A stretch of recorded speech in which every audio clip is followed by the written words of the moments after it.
Le régime a décidé de le pendre à une grue dans la rue. Le monde savait qui ils étaient. Et pourtant, les Nations Unies sont restées silencieuses. Ces massacres n'existent pas. On est dans le déni. Ces derniers mois, le peuple iranien fait face à une explosion des exécutions et des arrestations d'activistes politiques.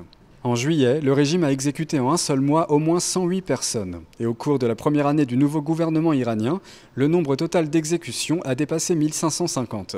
Nous nous sommes rendus à une conférence de presse à Paris. Organisée par la mairie du 17e, cette conférence porte sur ces exécutions de masse et sur une éventuelle réponse de la part de la communauté internationale. Récemment, les autorités iraniennes ont menacé de reproduire une opération comme celle du massacre de 1988 contre les citoyens qui s'opposent au régime. L'été 88, environ 30 000 prisonniers politiques avaient été exécutés en Iran. Sur place, une femme iranienne dont le père est en prison nous a raconté son histoire.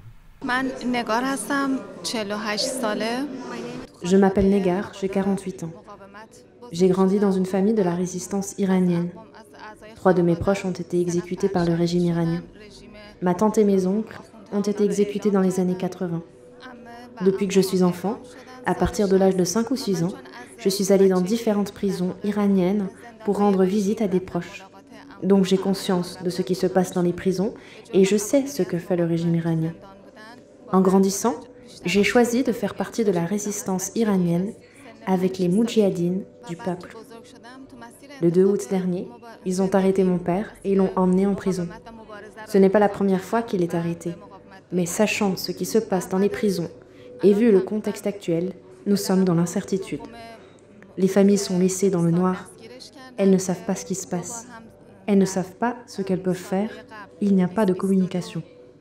J'ai peur que ce qui se mette en place soit le début d'un crime de masse similaire à ce qui s'est passé en 1988. C'est le même schéma qui est en train de se reproduire. Et je pense que mon père sera l'un de ceux qui seront tués dans un massacre à venir. Chaque moment, chaque minute, je m'inquiète de ce qui va arriver. Pourquoi, alors qu'il se passe de telles choses en Iran, la communauté internationale reste-t-elle silencieuse? Jusqu'à quand?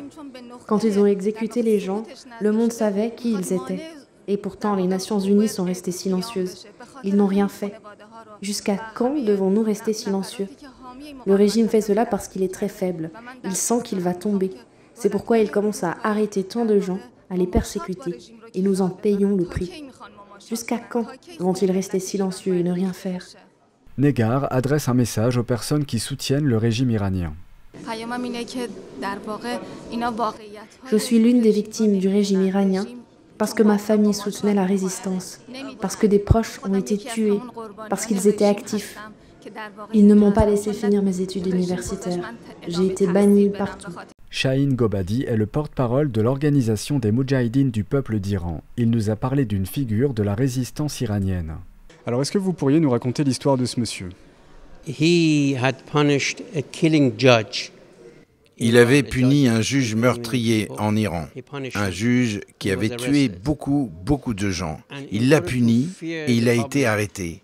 Et afin de faire peur au public, le régime a décidé de le pendre à une grue dans la rue. Mais dans les derniers moments, au lieu d'être envahi par la peur, il a envoyé un message de force au peuple, un message de courage. Il a dit « Ceci est le début, pas la fin ». Et cette image est devenue iconique pour les jeunes Iraniens qui se lèvent contre le régime. C'est une image très forte qui est restée dans la mémoire du peuple depuis 2007. Mark Ellis est le directeur exécutif de l'Association du barreau international. Il a donné son point de vue au sujet des négociations sur le nucléaire iranien. Je pense que les dirigeants européens comprendront que la question nucléaire est d'une importance critique. S'ils peuvent négocier un accord avec l'Iran sur cette question, je pense que ce sera un succès. Ce qui ne serait pas, à mon sens, une bonne chose, c'est que dans le processus de négociation, les autorités iraniennes reçoivent un certain degré d'impunité pour les crimes qui ont été commis.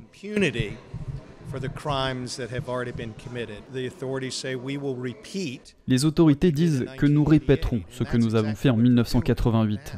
Et c'est exactement ce qu'ils font maintenant. C'est pourquoi il est si crucial que la communauté internationale continue de s'exprimer contre ce qui est encore une autre vague d'atrocités massives commises par le gouvernement.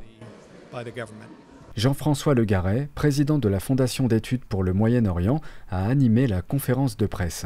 Les familles des victimes encore aujourd'hui qui veulent par exemple déposer une fleur sur les lieux présumés des charniers ont interdiction de le faire.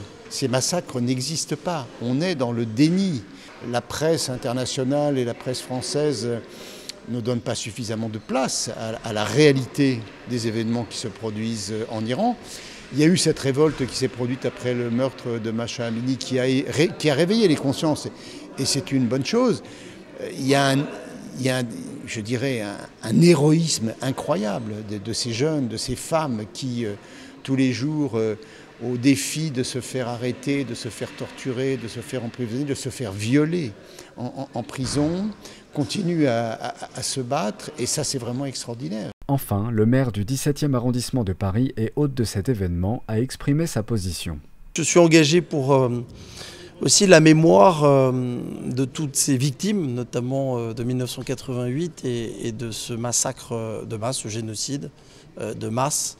Et puis ce qui se passe cette dernière décennie, on voit une accélération des mouvements en Iran et le travail qui est fait par le CNRI, par l'OMPI est évidemment un travail en profondeur qui vise à faire en sorte que le peuple iranien s'autodétermine et que la souveraineté du peuple soit reconnue.